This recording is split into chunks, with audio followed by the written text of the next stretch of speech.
Have you ever experienced a time of spiritual silence when you felt like God wasn't hearing you and you weren't hearing God? If you've been there, if you're there right now, we have hope. We have practical tips for you today. And that is the topic that we're going to dive into here on Flourish-Meant. I'm your host, Tina Yeager, and today I have an amazing guest. I can't wait to bring her in front of the camera for you. Her name is Autumn Miles. She is an author, a speaker, a media host. She is a professor at Liberty University of Leadership Development, and she's the author of a brand new book, Holy Ghosted. Welcome, Autumn. I am thrilled to have you on the show today. Thank you so much for having me, Tina. It is an honor to be here, and we're going to have a good time. I'm excited. Autumn, let's talk for a minute about the theology of suffering. That's a big topic, but it coincides with this topic of God's silence. When God doesn't answer us in the ways that we want him to, we feel like he's stiff-arming us, and that's really not his character. Can you talk about that just a little bit? I think there are several things with this theology of suffering. You know, what we feel does not mean that that's what God is doing. And I think one of the things that Job teaches us is God allowed Job to completely empty out all of his feelings. God was so gracious with Job. He didn't interrupt him. He let him completely empty out how he felt. And I think that's one of the beautiful pieces of our relationship with God that I don't think the church has done a great job at really highlighting. During our suffering, whatever it is, we need to understand that we need to be more honest and more transparent with God, even than we are our spouse. The Bible tells us that I desire truth through David. I desire truth in the inward parts. And I think it's so funny to really think of what the Western church does. You know, we're kind of told, you can't say that to God. Make sure you don't disrespect God. Make sure you don't whatever to God. You don't want to make him mad. You don't want whatever. And obviously we don't want to do that. But there are times that we have to be completely transparent with God. If one of the 10 commandments is do not lie, then why in the world are we telling half truths to God? That's what I want to know. We have got to be able to completely unleash how we feel. And it is in that space that intimacy is grown.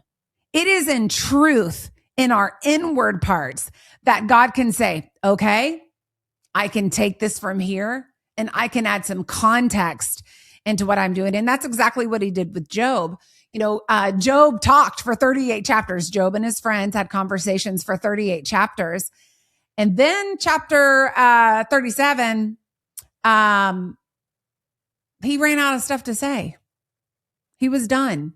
He was done asking his questions. He was done assuming things about God. And as soon as he was done and God let him really go through all of his thoughts and assumptions about him without rebuking him, when he was silent, God started speaking. And I think sometimes in our suffering, that is what we lack in the Christian community. We must be more transparent than even we are with our spouse with God, because that is when God's truth can come into our situation and start moving us forward in our thought process. This makes me think of how wonderful a counselor God actually is. He does this with David. He allows David to vent all kinds of things that aren't necessarily nice and cute or sweet or any of the things we would recommend that people be thinking, saying, feeling, asking God to bash babies on rocks and things like that are just venting kinds of statements. And then also with Elijah. You see Elijah talking about how he was the last one left and all of these things that weren't true when he was venting.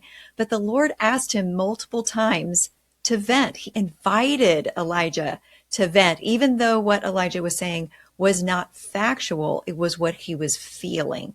The Lord wants us to share our feelings.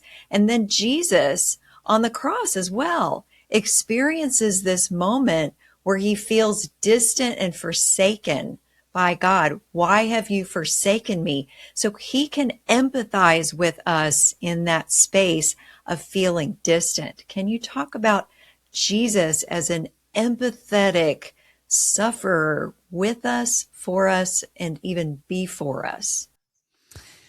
Oh my goodness. I have thought about Jesus so many times during this book. You know, this book, Job, was the oldest book in the Bible, but it shows us, it's really a foreshadowing of what's to come in Jesus. Jesus was allowed to suffer and he was sinless. That's why the theology of the friends really needs to be checked. And we need to make sure that we are students of the word of God to know what it says before we ever offer advice. They had no idea Jesus was coming.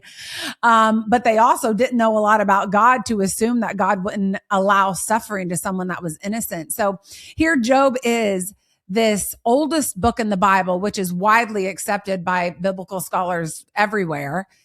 And it's as if God is making a point. This is even pre-Jewish tradition. Like the Jewish law had not been implemented yet. And we know that because Job is offering sacrifices on behalf of his sons. And we know pre-Jewish tradition, the fathers served as priests in the home. This book was not even transcribed yet. It was orally passed down. So from the get-go of the Bible, God is making a point that the innocent are going to be allowed to suffer. But in the end, there will be a type of resurrection that we see in Jesus. And in Job's life, we saw his entire life restored to him double. And I think sometimes when we suffer and when we ask a lot of questions, just like Job did, you know, where are you? You've considered me your enemy. Like, I mean, he hated the day that he was born. He wished he was never born and all of this stuff. It's very incredible to me as I look through this book and I see what God was doing. As Job complained and asked his questions, God never interfered. God never stepped in. He never did anything. But when he did speak, he never responded specifically to what Job said. On the contrary, he stepped up and Jehovah, spoke out of a whirlwind. He understood humanity. Job's humanity did not need a direct answer to his question. He didn't need to know why. He didn't need to know what God was doing. What Job's soul was craving and what we all crave when we go through horrifically horrible things that we can't comprehend and we can't believe what God is doing. Job needed to know that God sat on the throne. And when Jehovah spoke out of the whirlwind, Jehovah was making a point. I am the God of the whirlwind. I have all authority over Leviathan, over Behemoth, over this whirlwind, over your life, over Satan. I have the authority. And that's exactly what happened to Jesus. God had the last word and showed his authority. That's really interesting that oftentimes when we're sitting in this season of spiritual silence, it's not necessarily because of spiritual immaturity. It's not because there's something wrong with us. And yet, no matter where we're at, we're going to ask maybe the wrong questions when we're in that space. The questions of what, wanting to know why, even more so. But what you're saying is the right question is to ask who? Who is God? Right. God was the answer and his authority was the answer. Like I said before, Job didn't need a specific question answered. His soul was craving God. Are you a King of Kings and Lord of Lords like I've believed you to be? That's what he actually wanted to know. It's interesting. You look at the Gideon in the Bible. What does Gideon say when God appears to him? He says, if God is for us, then why has all this happened to us? And where are all these miracles that our father saw? Where's all that at? And when God responded to him, he didn't answer his question. What he said was, the Lord is with you, mighty warrior. We have been taught God answers with yes, no, maybe, or wait. And that's just not theologically accurate. God could answer that way. He absolutely could. But there are so many facets to the way God answers. In Gideon's case, Gideon didn't need to know where God was and where the miracles were. So God breezed right over that. What Gideon needed to know was, am I going to have help doing this? And when God asserted his authority and said, the Lord is with you, mighty warrior, it calmed his soul. We ask questions out of our humanity, but God answers based on what our soul is craving. And I think when we get that as a church, we will stop wondering, God, where are you? We will stop questioning his ways and his actions. It really does bring a healthy perspective to who God is. He's never going to answer questions that we're not really asking. He's going to answer the question that our soul is begging to know. And in Gideon's case, it was like, am I going to have help here? This is a big task. The response we really need from God, after all, is relationship. It's not necessarily a solution and answer, a knowledge thing. It's relationship. And he always answers that call for relationship. And I know that you've got so much more to offer, but in one little small thing that you can add at the end here, what is one key thing that you want the audience to know about surviving seasons of spiritual silence? You know, one of the most beautiful things I think that Job said, and the Holy Spirit is just prompting me to talk about this, is after God spoke and asserted his authority, Job sits there and he says, well, I've heard of you by the hearing of the ear, but now my eye sees you. We will never reach the end of God. No matter how many letters we have behind our name, how many books we write, we're never going to reach the end of him. And oftentimes silence from him is an invitation to a new facet of God that we have not been introduced to quite yet.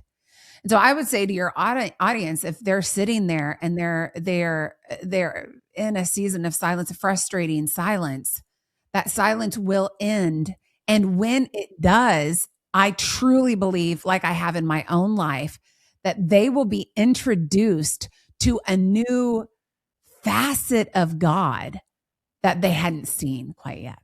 Rich wisdom, Autumn. I'm so glad you've been on the show today. And I know we couldn't pack it all in, but people can access your podcast and get a copy of your amazing book. How can they do that?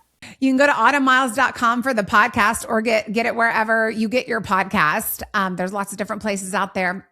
And then the book, you can get them wherever books are sold. I think Amazon's probably the easiest, but you can get them wherever books are sold. I hope that all of you listening were encouraged and uplifted if you are in a season of spiritual silence. And of course, I also hope that you will come back for the next episode of Flourish-Meant.